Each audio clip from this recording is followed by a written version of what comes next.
Alright, people, midweek report time. So, a lot to talk about, a lot to get into.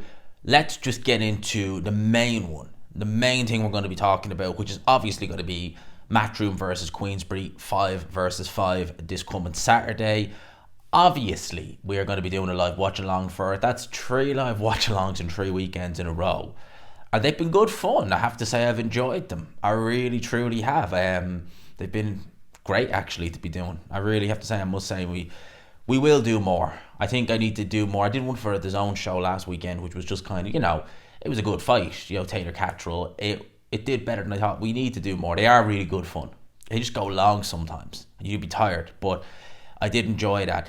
Let's talk about Matchroom Queensberry 5v5. Now, what I have to say about this card is that for me, and again, I've said this before, I'll say it again, as good a card as it is, and it's a very good card, not having Beterbiev Bivol there is just like, that was just the fight we were all looking forward to. I couldn't wait. I know the majority of people watching couldn't wait, and it just does. It's still a good card, but it's not the card. That was just brilliant. We will eventually get the fight, I should say, but when is the question. I'll talk about that actually in a little bit, because I have just got to speculate, but we can only speculate. I want to give my final picks on these fights, because I didn't get a chance to do a prediction video for all of them. I only got a chance to do a prediction for 2 of them. So obviously we'll start with Raymond Ford versus Nicky Ball. Yeah, Nicky Ball coming in off the back of a draw to Ray Vargas. And Ray Vargas is a veteran at this point. He knew what to do, certainly early on. And Nicky Ball came into it in the midway point, or the second half of the fight. Him against Ford. Ford has had some good performances, but he's also had some performances where you've looked and thought, that's a close fight. It's a very competitive fight. It's a close fight. I would favour Nicky Ball with his aggression to maybe scrape a decision. That's how I think. I wouldn't be shocked if Ray Ford wins, to be fair, but I think Nicky Ball will scrape a decision in that fight. So I'm going with Nicky Ball. Hamza Shearers versus Ammo Williams. Ammo Williams is a good fighter. They tried to do him versus, what was his name, Felix Cash.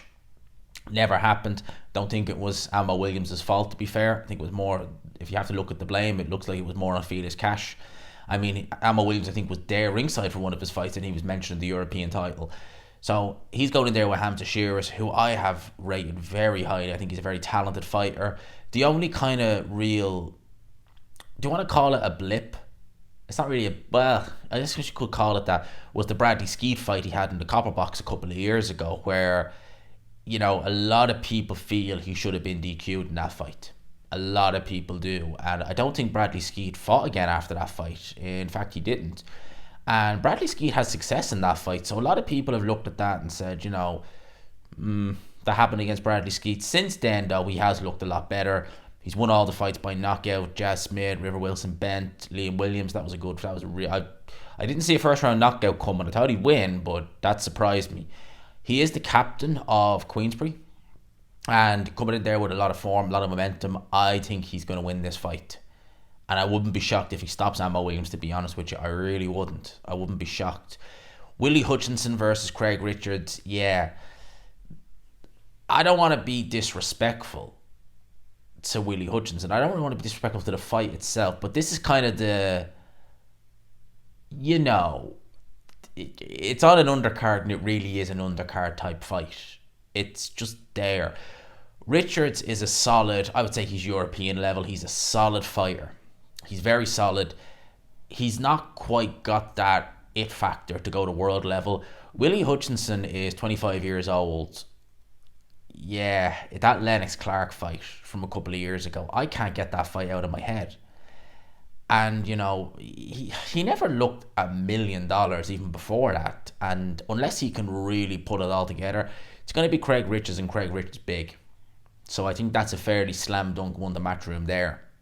And I got to talk about the Queensberry stable, because there's this Anthony Yarde, he's in the news, and I'll talk about that later on in the video.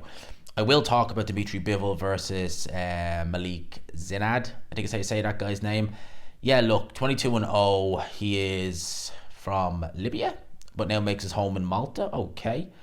30 years old. Is he orthodox? Yeah, he is orthodox. He 22 wins, 16 knockouts, but honestly, like, I think I might have said this when he was talking with the opponent already. It's bad when you look at the resume. I recognize one name, Norbit Sazeski. I think it's how you say that guy's name. He's a journeyman. He's a well-known journeyman. He's fought in the UK a couple of times. That was in 2016. And a journeyman is the only name that I recognize on this resume. The rest of them, I don't. There's names that look somewhat familiar, and then I look at their box rec and I'm like, no, I didn't see this guy fight. I don't think I've seen any of them. They don't even ring a bell. They don't even register at all with me.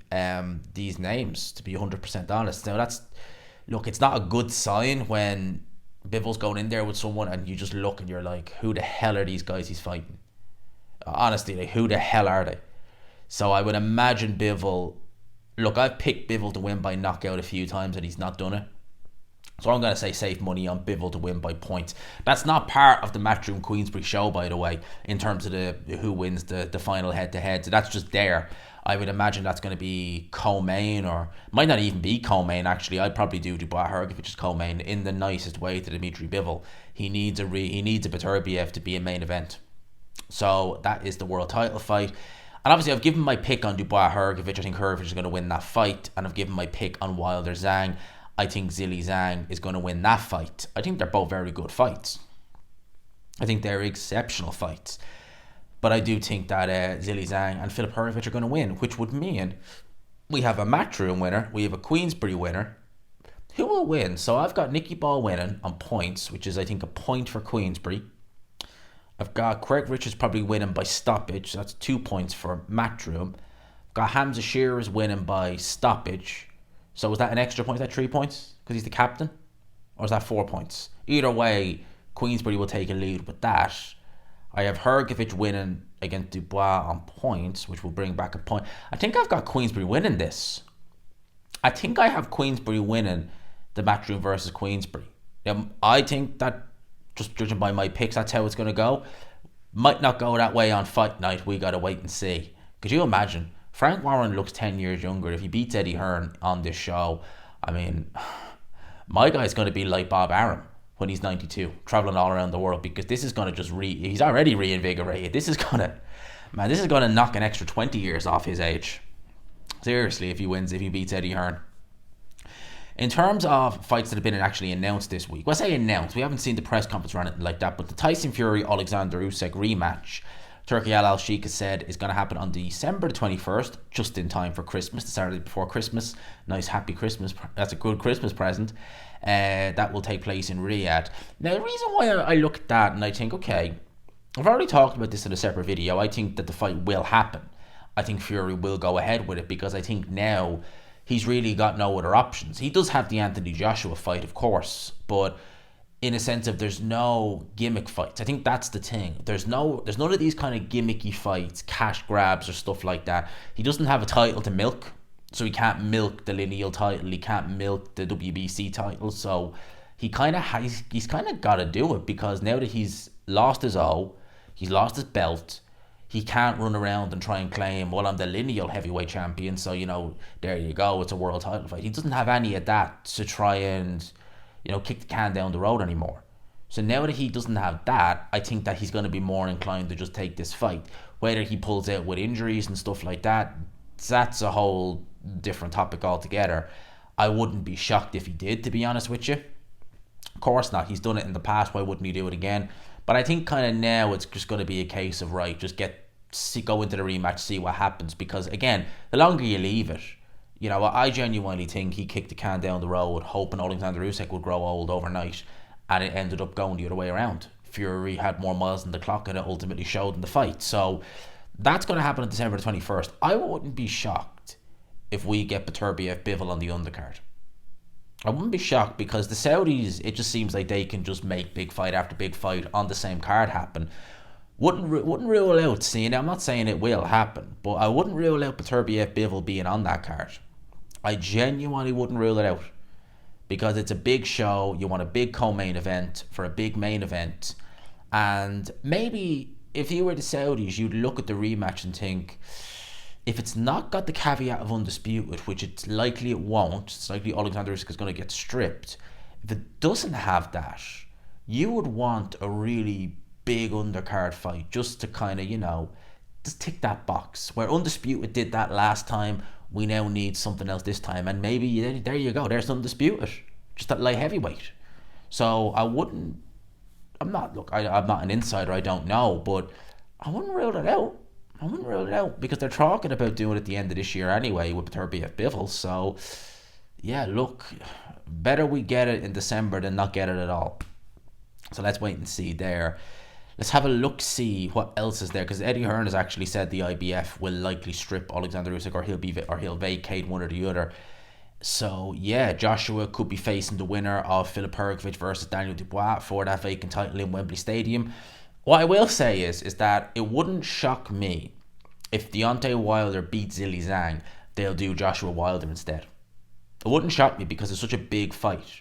Like, it's still, again, the casual audience will lap that fight up. They will love it, Wilder versus Zhang. So I wouldn't rule out the possibility of that fight actually happening, only if Deontay Wilder wins. If he doesn't win, they're not going to do Joshua versus Zhang, I don't believe anyway. They might do a Zhang-Parker rematch, but they wouldn't do Zhang versus Joshua, I would imagine. Deontay Wilder's also been saying that if he loses to Zhilei Zhang, that could be the end of his career if he loses. If he does retire, if he does lose to Zhilei Zhang, which, to be honest with you, I expect him to, then I will take from Deontay Wilder's career a lot of good memories of staying up to watch him fight. One of the most entertaining fighters to watch, even in fights that weren't entertaining, and sitting on the edge of your seat waiting for that big right hand to go. I don't like the fact he's talking about that, because that kind of does indicate to me that he maybe knows his time is up, and maybe deep down he can say what he wants about finding the fire and this, that and the other, but maybe he knows deep down that actually, do you know what, he's got one foot out the door. He doesn't need boxing anymore. He's got, wasn't that music career or whatever it is he's doing. So I think with Wilder, he's probably does have one foot out the door. And yeah, you don't really want to be hearing that in the week of the fight where he's talking about, if I lose, I'm done. Because it kind of, I don't know, you might look at that and think, has he got one foot out the door already? Possibly. Now, this one right here, I recorded a video. It's actually in my unlisted playlist. I just haven't uploaded it. Well, I've uploaded it, but I haven't made it live yet. And it's about Anthony Yarde. And I recorded it on, was it Monday or Tuesday? Tuesday evening. And I haven't uploaded it yet. And this just, I love the way you do a video. You get ready to upload it and then news breaks and you're kind of like, should I upload it now? Because, more news has come. But it's frustrating with Anthony. I might re-record it after I do this and just upload it with this knowledge now. Yarde versus Boazzi purse bid now scheduled for June 4th after the WBO or the fight for the interim title. However, Yarde's lawyers informed the WBO he is currently in contractual dispute with Frank Warren and is set to pull out. The WBO have asked for personal confirmation from Yarde himself whether or not he will move forward with this fight. Honestly, I just... Yeah. I don't know with Anthony Yarde. And, with Yarde, loyalty is not a good thing in boxing. You shouldn't be loyal to a promoter if you feel you can get a better deal with someone else. I've always said that, right? But at the same time, you need to be smart with it as well. Because what you don't want to do is do a Lawrence Okoli or do an Andre Ward or a Mikey Garcia, where you get into a dispute with a promoter, you maybe sign a long-term deal, you try and get out of it while you're in the middle of a deal, or there's contractual disputes, you've not seen your end of the deal, the promoter has a bit of leeway on you, and you get idle, you're not able to fight, you're missing out on paydays. Yarde really should be in Willie Hutchinson's place this weekend. He really should. He should be over in Saudi Arabia making a king's ransom, beating Craig Richards, because I think he'd beat him. And he's not. Why is he not? because I think he's been ill-advised. I don't think Anthony Yarde himself is the one looking to get out of this deal with Frank Warren. I suspect it's other people who are, pulling the strings of Anthony Yarde. And again, I look at people like Tunde Ajayi. Oh, there you go. And I think that this guy just doesn't get it. It's almost like he looks at Yarde and thinks, right, this guy is an Anthony Joshua, a Canelo Alvarez in his head, and he should be getting the treatment that they get, and Frank Warren's not doing it, so we're looking elsewhere. It's like Anthony Yarde's last 2 fights have been undercard fights, and they've been against horrible opponents, and he needs a Artur Beterbiev to really main event and get the crowd out in the Wembley Arena. Lest we forget, against Sergei Kovalev, he had to go to Chelyabinsk, Russia, which was Kovalev's hometown. He was very much the B-side fighter just to get that fight. Well, not just to get that fight, it was the mandatory, but you know what I mean. Yarde is kind of, when it comes to these big fights, he's normally going to be a B-side, even if he gets it at home, So, me and Addy talked about that. Are they trying to do the Canelo Alvarez? Are they trying to do the Devin Haney, where they just open themselves up to the highest bidder?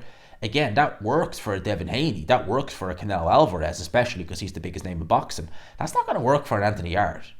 And now, and again, bear in mind, Yarde's not getting any younger. He's 32 years old.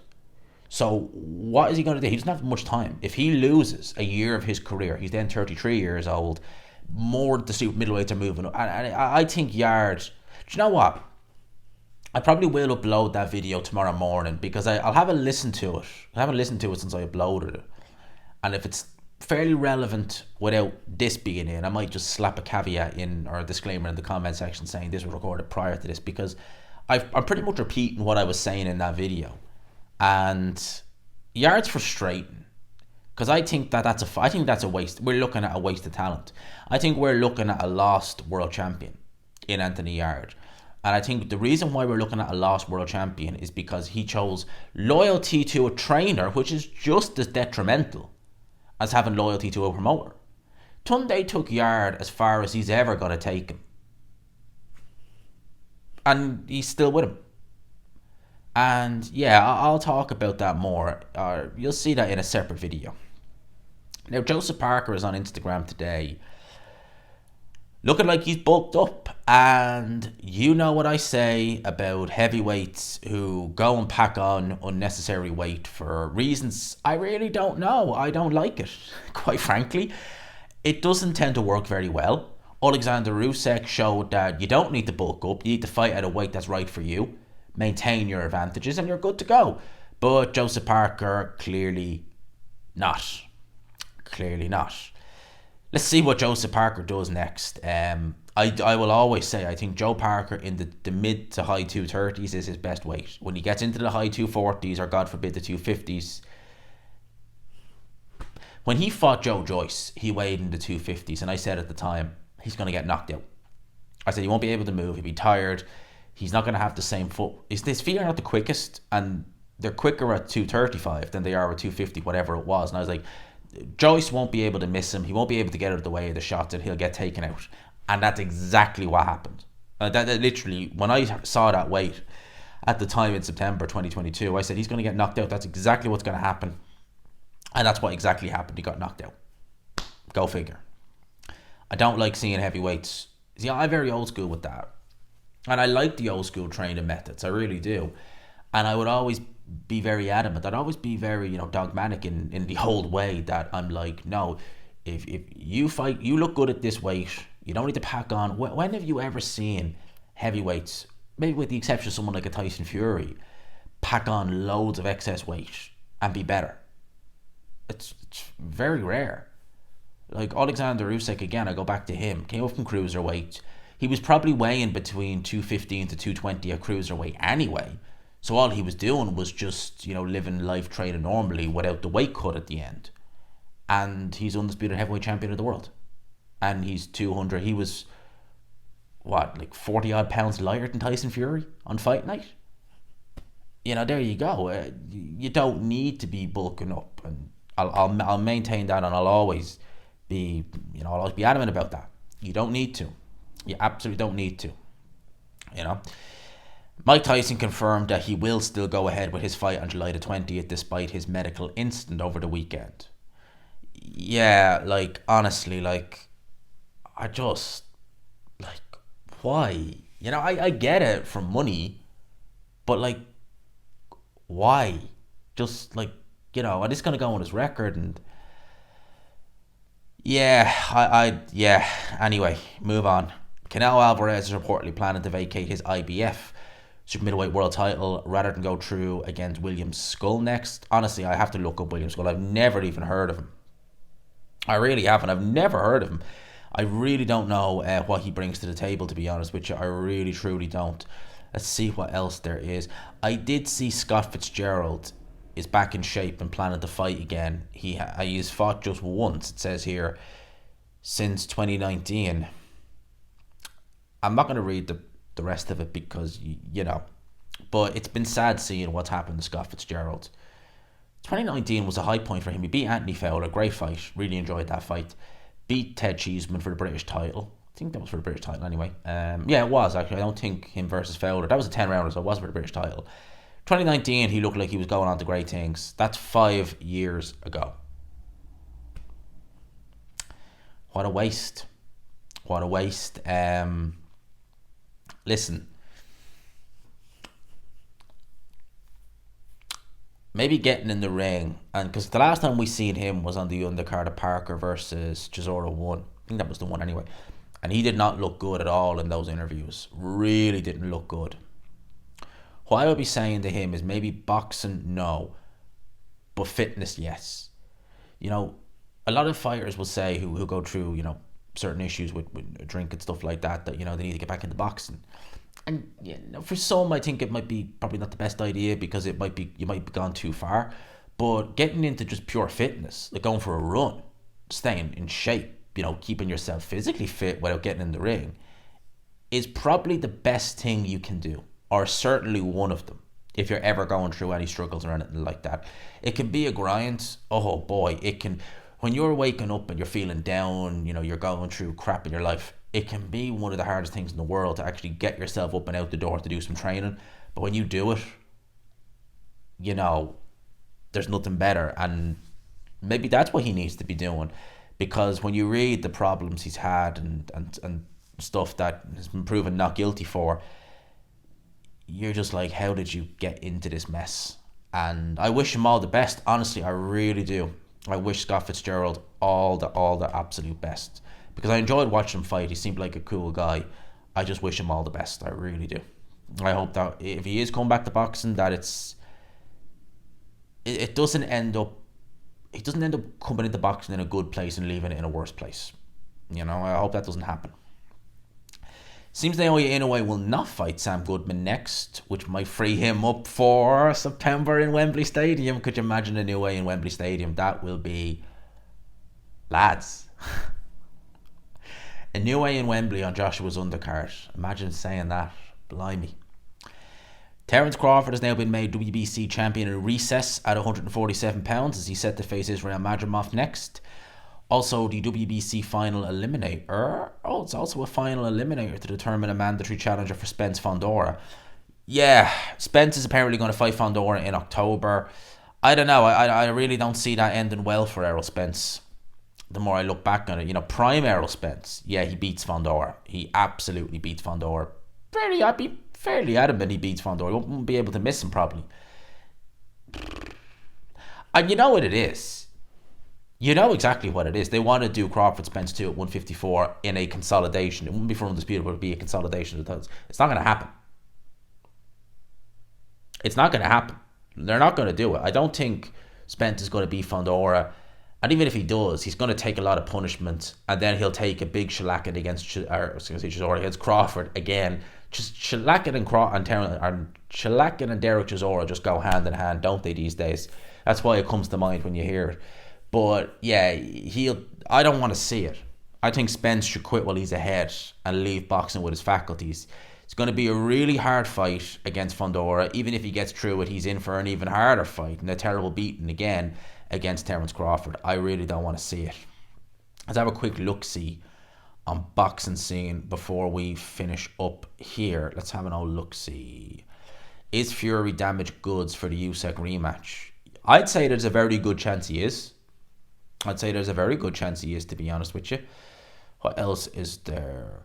Vodcek believes Beterbiev is falling apart as he approaches 40 years old. Yeah, I tend to agree with that, actually, to be honest with you. It does appear that way, that he's always going to be injured. He's always getting injured, and that's been happening prior to this. I'd love to see him against Bivol, but I want to see a Beterbiev firing on all cylinders, not an injury-ridden, shot to bits Beterbiev. Fraser Clark still hurting from the draw with Fabio Wadley. That really could have went either way. There was no clear-cut winner in that fight. I'm looking forward to the rematch, definitely. What else do we have? Zoro Ramirez, now a free agent, planning to unify a cruiserweight. He was with Golden Boy, if I'm not mistaken, so he's a free agent. I like Zoro, but I can't imagine a lot of people are going to be, clamouring for his signature, to be honest with you. What else is there? Francis Warren and Moses Atauma on a journey to the top. Take your time. You don't need to rush these journeys. Let's have a look at the scenery around before we go rushing to the top. It's a marathon. It's not a sprint. Not much else there.